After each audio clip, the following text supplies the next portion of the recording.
Imagine if you would work on a business, on some business that you want to develop every day for an hour. And I was working on construction, because in those days in bodybuilding there was no money. But I didn't listen to those losers. I didn't listen to them at all. There's someone shaking their head out here in front. They say probably, I don't sleep 6 hours, I sleep 8 hours, right? Or just sleep faster.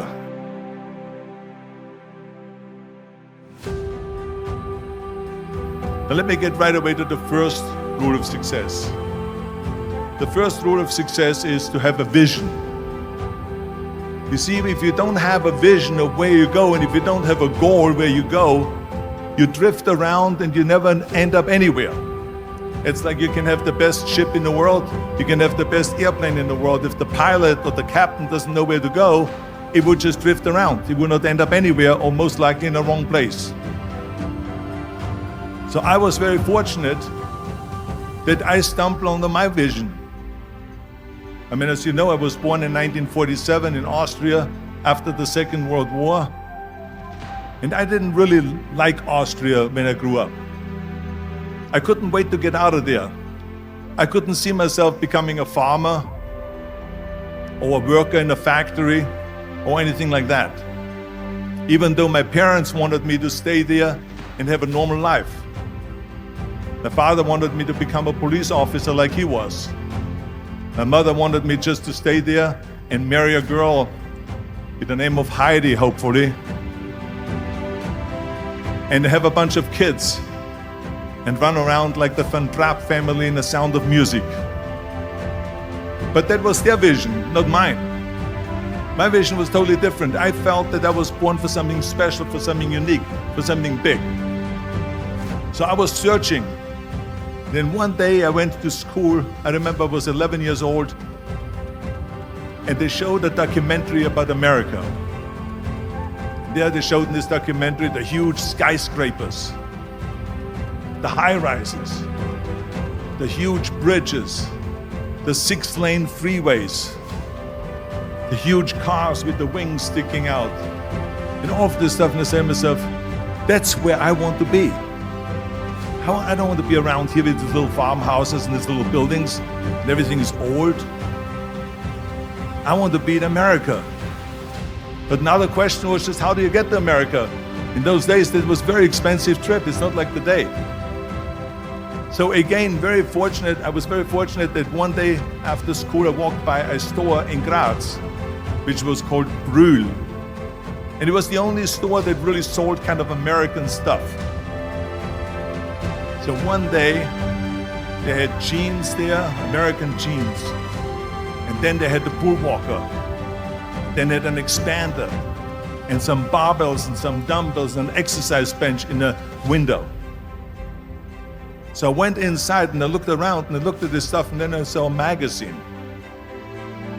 I saw a bodybuilding magazine that had Reg Park on the cover.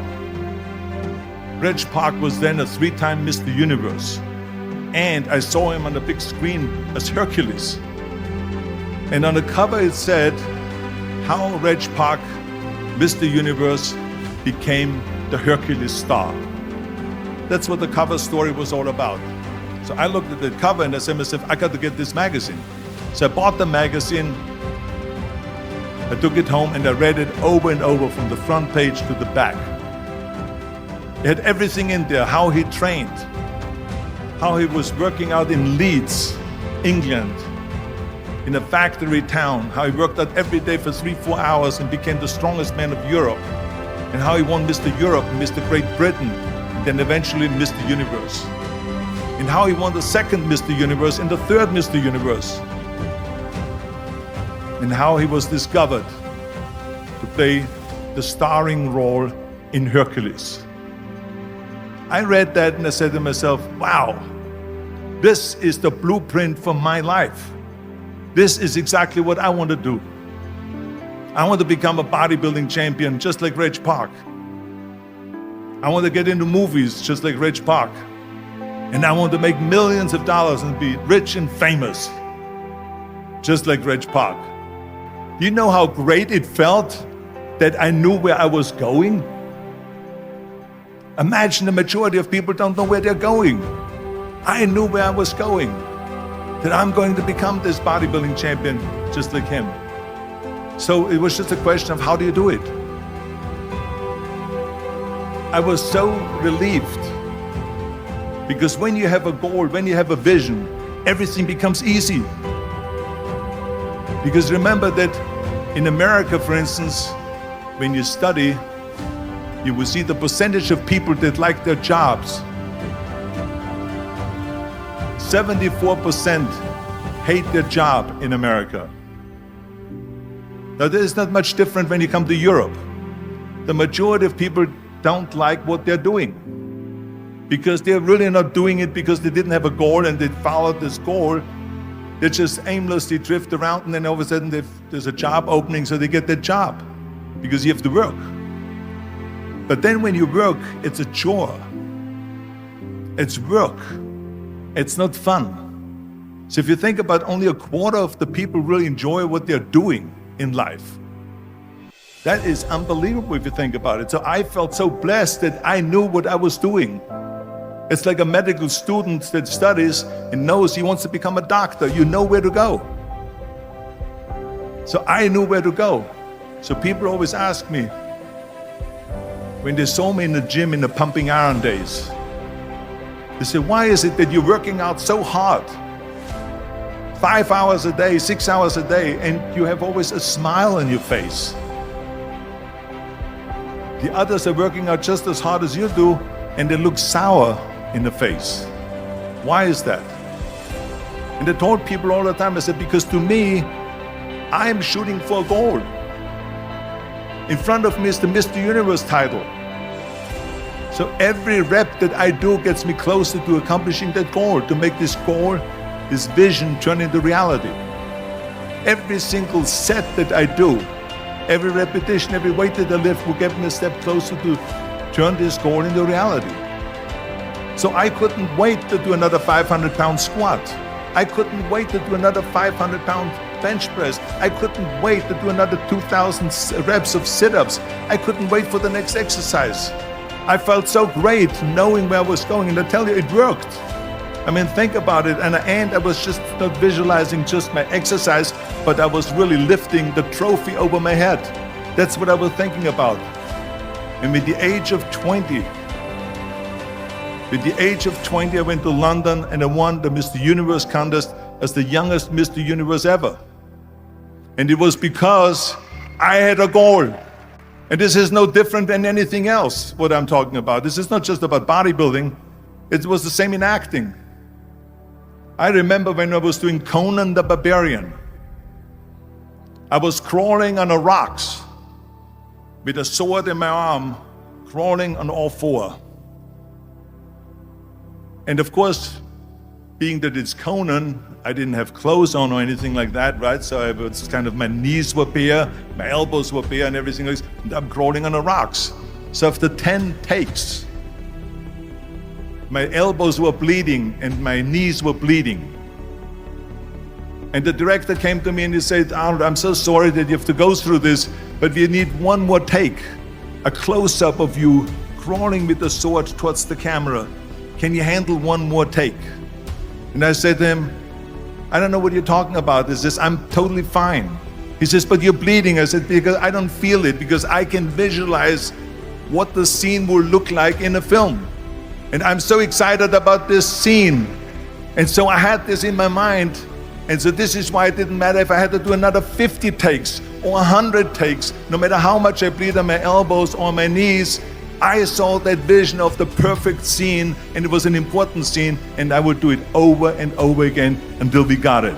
And the same thing is also in politics. I remember that in politics, I had a very clear vision that I will be the leader of California. This is as far as I could go because I was not born in America, so I could not run for president. So being the governor of the 5th largest state, I should say the largest state, the 5th largest economy in the world, was for me really the ultimate title, the ultimate accomplishment in politics. So even though people came up to me and says, why don't you go and run for something smaller, you're never gonna make it.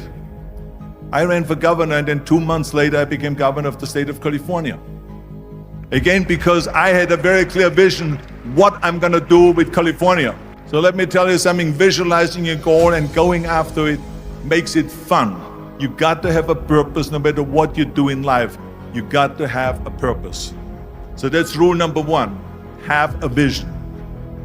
Rule number 2 is, don't listen to the naysayers. Everything I ever did, the thing that I heard out of people's mouth was, that's impossible. That can't be done. Or no. I remember when I wanted to be a bodybuilding champion, including my parents and everyone else around me, said this is impossible. Why don't you become a ski champion? That's what they do in Austria. Or a bicycle champion, they do some track and field. You can't be a bodybuilding champion. That is exactly what I heard, and of course I proved to the people that it can't be done. So whenever someone said to me, it can't be done, I heard it can be done. When they said no, I heard yes. And when they said it's impossible, I heard it is possible. Because I am a strong believer. I'm a strong believer of what Nelson Mandela said, that everything is always impossible until someone does it. Well, I'm gonna be the one that said to myself, I'm gonna do it and I'm gonna show it to them. Maybe it has never been done before. That's perfectly fine with me. But I'm gonna do it.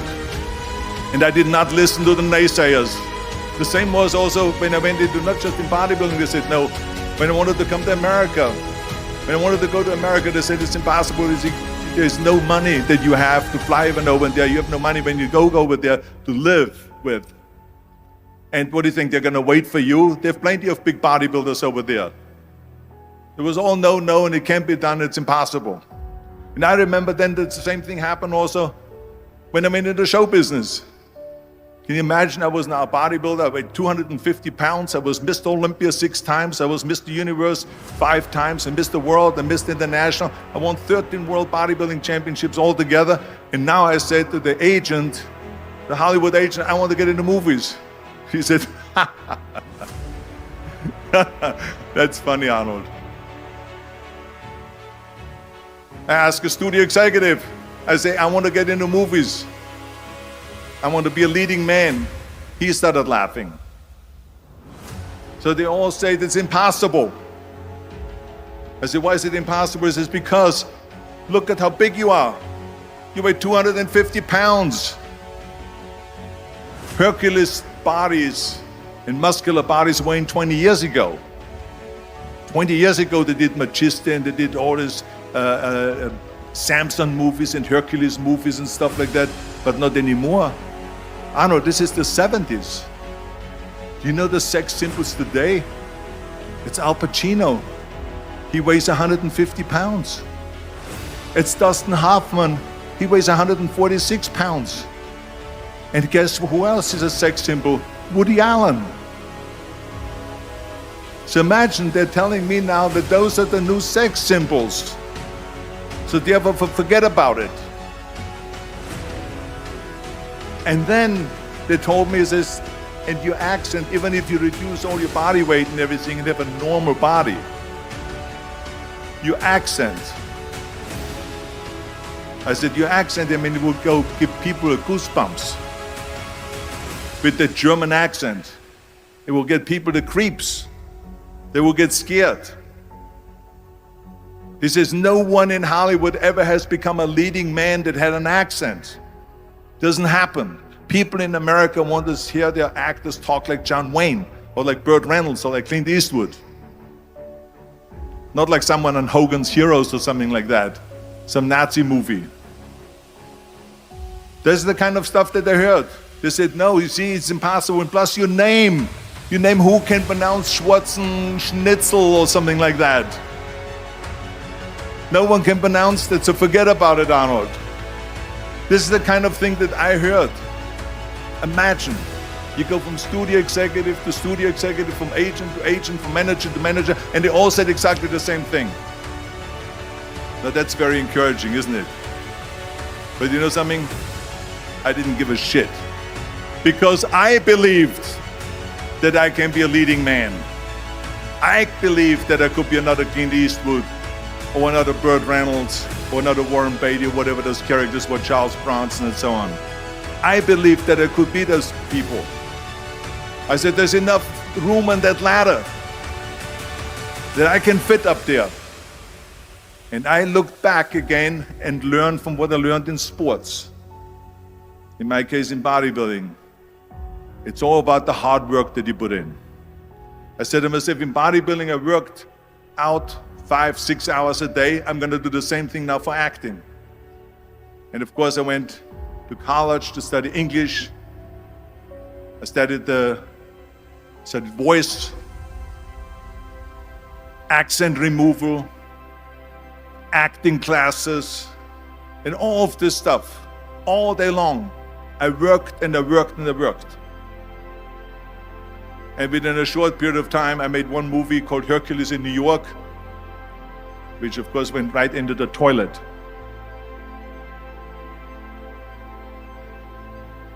But it didn't discourage me. I still had the same vision. And then all of a sudden I did Streets of San Francisco. I did Stay Hungry and Pumping Iron and The Villain. And then all of a sudden I was asked by Dino De Laurentiis and by Universal Studio, the biggest studio, to star in Conan the Barbarian. And after I did Conan the Barbarian, the director at the press conference said to the press, the director was John Milius. He said to the press, if we wouldn't have had Arnold, we would have had to build one. The very body that they said can never be sold because the time is wrong. A few years later, I'm doing Conan the Barbarian, and it was the #1 hit at the box office when it came out in the summer of '82. Think about that. And the director says, if we wouldn't have had his body, we would have had to build one. So all of a sudden, my body became an asset, not a liability. And the same thing was with Terminator. After we were finished filming Terminator, Jim Cameron said to the press, if Arnold wouldn't have had that accent and talked like a machine, I think the movie wouldn't have worked. So think about that. The body and the accent that they attacked was an asset. But I didn't listen to those losers. I didn't listen to them at all. Because that's exactly the way it was in politics again, when everyone said no, no, no, and it can't be done. And then became governor of California. And this is with everything like that. This is just the reality of it, is that you cannot listen to the naysayers. So this is a very important lesson for all of you. So when someone says, no, this is a stupid idea, you in your mind, you don't have to say it, but in your mind just say to yourself, fuck you, you're an asshole. What do you know? If I would have listened to the naysayers, from bodybuilding to show business to politics, I would not be standing here today, talking to you. I would be in Austria in the Alps, yodeling. That's right. I will be in Austria, still left, yodeling. That's what I will be doing, exactly. So this is why I say don't listen to the naysayers. And the next thing, the third point that I'm gonna make to you is, before we sit down, work your ass off. There is no magic pill. There is no magic out there. And it drives me crazy when people say they don't have enough time to go to the gym for 45 minutes a day and work out. Or to do something for 45 minutes to an hour a day to improve. If it is physically improve, or if it is mentally to improve. Imagine you read 1 hour a day about history. How much you will learn after 365 hours in 1 year. Imagine if you will work on a business, on some business that you want to develop every day for an hour. Imagine how further along you will go and get. So it drives me nuts because when people say we don't have the time, we have 24 hours a day. We sleep 6 hours a day, so that gives you still 18 hours. There's someone shaking their head out here in front. They say probably, I don't sleep 6 hours, I sleep 8 hours, right? Or just sleep faster. So we have 18 hours a day. The average person works around 8 to 10 hours. So let's assume it's 10 hours, so we have 8 hours left. Then you travel around an hour a day, maybe 2 hours a day. So now you have still 6 hours left. So what do you do with these 6 hours? What do you do with these 6 hours? Then we eat a little bit, then we schmooze a little bit, talk a little bit to people and all that stuff. But you can see how much time there is available if you organize your day. So you got to work hard. I mean, let me tell you something. When I went to America, I went to college. I went and worked out 5 hours a day. And I was working on construction. Because in those days in bodybuilding, there was no money. I didn't have the money for food supplements or anything. So I had to go to work. So I worked on construction. I went to college. I worked out in the gym, and at night from 8 o'clock at night to 12 midnight, I went to acting class 4 times a week. So I did all of that. There was not one single minute that I wasted. I became very friendly with Muhammad Ali in the 70s. And Muhammad Ali worked his butt off. And I saw it firsthand. And I remember that there was a sports writer that was there in the gym when he was working out and he was doing sit-ups. And they asked him, how many sit-ups do you do? And he said, I don't start counting until it hurts. Now think about that. He doesn't start counting his sit-ups until he feels pain. That's when he starts counting. That is working hard. And so you can't get around the hard work. It doesn't matter who it is. As a matter of fact, I believe what Ted Turner said, work like hell and advertise. You get it? Work like hell, go to bed, and early to rise, work like hell and advertise. So you work your ass off, and then you let the world know about your work. That's what it is all about. Let people know. If you have a company, if you have a movie, if you do a sports, work your ass off, but then advertise and let everyone know. So this is what it's all about. So anyway, so those are the 3 main rules that I have here for you today, right here. And then the rest of it we talk about when we sit down now. I hate plan B. And I tell you why. Because we have so many doubters, as I've said earlier, the no-sayers. We have so many of those people that say no and you can't do it, that's impossible. That is okay because we just turn off, as I said earlier, and we listen and we hear the no being a yes. You can't do it, you can do it, and all of that. So that is possible to do that amongst all the negative people around you. But when you start doubting yourself, that's very dangerous. Because now what you're basically saying is that if my plan doesn't work, I have a fallback plan, I have a plan B. And that means that you start thinking about plan B, and every thought that you put into plan B, you're taking away now that thought and that energy from plan A. And it's very important to understand that we function better if there is no safety net, because plan B becomes a safety net. It says that if I fail, then I fall and I get picked up and I have something else there that will protect me. And that's not good, because people perform better when there's no safety net. People perform better in sports and everything else if you don't have a plan B. I'm telling you, I've never ever had a plan B. I made a full commitment that I'm gonna go and be a bodybuilding champion. I made a full commitment that I'm gonna be in America. I made a full commitment that I'm gonna get into show business and I'm going to be a leading man. No matter what it takes, I will do the work. I would do the work over and over and over until I get it. And the same was in politics and everything like that. So to me, it is very dangerous to have a plan B because you're cutting yourself off from the chance of really succeeding. And the reason, one of the main reasons why people want to have a plan B is because they are worried about failing. What is if I fail, then I don't have anything else? Well, let me tell you something, don't be afraid of failing because there's nothing wrong with failing.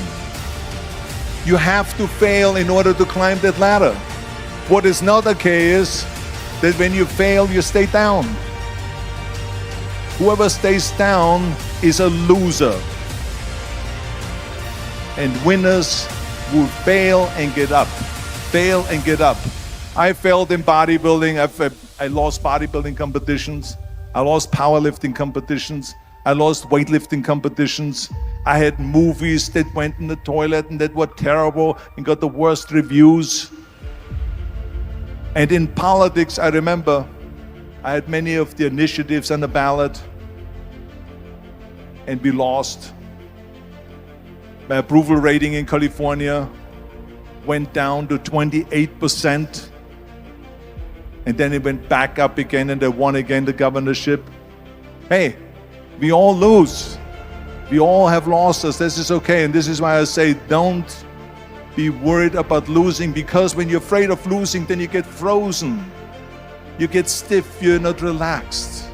You got to be, in order to perform well in anything, if it's in boxing or if it is on your job or with your thinking, is only happening when you relax. So relax. It's okay to fail. Let's just go all out and give it everything that you got. That's what it is all about. So don't be afraid to fail. This is one of my 6 rules to success.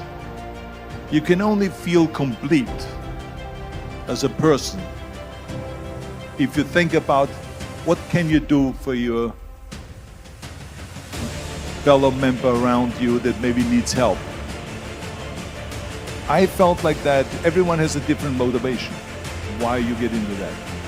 I was an immigrant going to America, and I saw how America was the most generous country in the world. I mean, they opened up their arms to me, they helped me, they invited me for Thanksgiving dinner. The people, they brought me, the bodybuilders in the gym brought me plates to my apartment because I had no plates, I had no silverware, I had no bedware, I had no pillows, I had no blanket, I had no TV, I had no radio, I had nothing. They brought it to my apartment. They helped me. And I saw that firsthand, this generosity in America.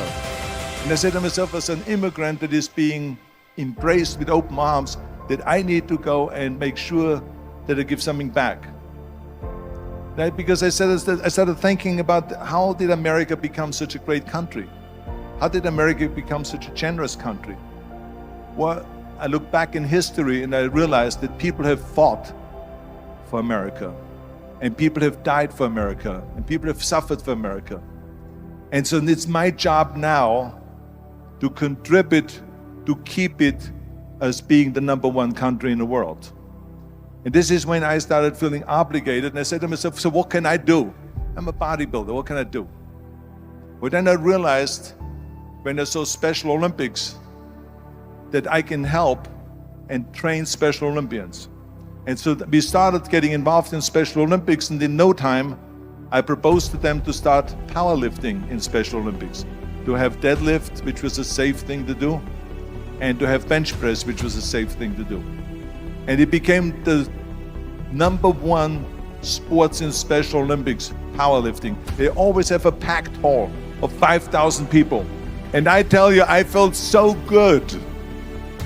I felt better than winning a bodybuilding competition, going to one of their competitions and seeing 100 of those athletes from all over the world competing in powerlifting and being happy and being included and being felt that they're equal to all of us.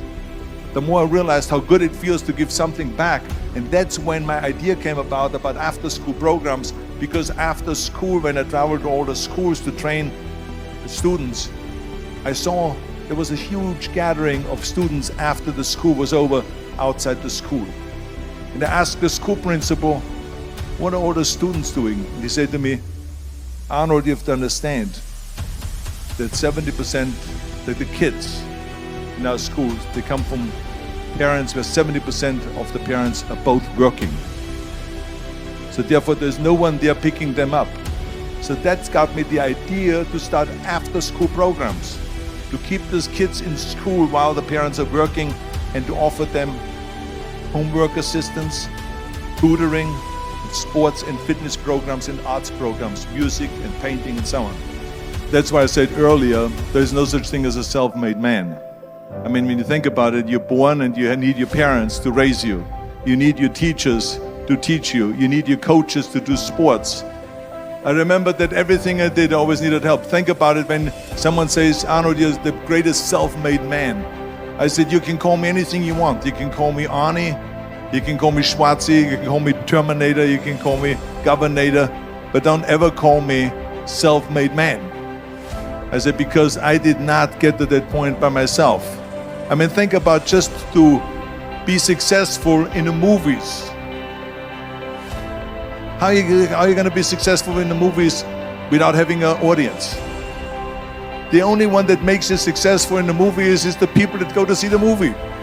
So how can you say to yourself, made man, when you need millions and millions and millions of people all over the world to go and see your movies, so people, then the press looks at it and says, this guy has a big box office success. It's the people, it's you. So thank you all of you for being here today. You are the ones that is making it big.